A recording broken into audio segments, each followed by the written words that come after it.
When can you file for divorce on the ground of desertion? Many people often confuse the term desertion with separation, but under the law, these two terms mean different things.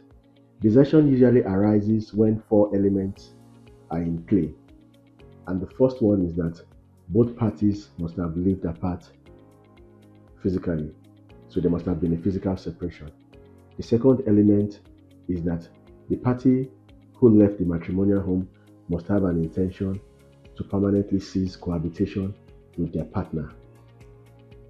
And the third aspect is that the second partner who remained behind did not consent to the desertion, meaning that they must not have consented to the other party leaving the matrimonial home.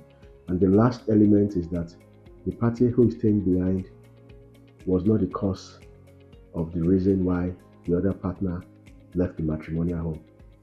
Because if the reason why the other partner left the matrimonial home is due to an action or an intolerable behavior of the partner who stayed behind, then you won't be able to establish desertion. So, for desertion to arise, these four elements must be in place and the parties must have lived apart for 1 year.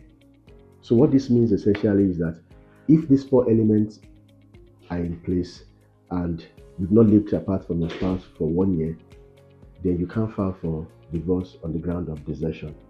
Because we've seen cases where some people just assume that because you've lived apart from your spouse for 1 year or because your spouse left the house for 1 year, that simply means that you can file for desertion. No, you can't file for desertion just on that ground alone.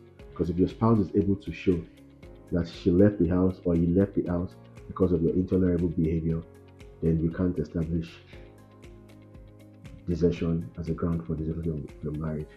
Thank you very much.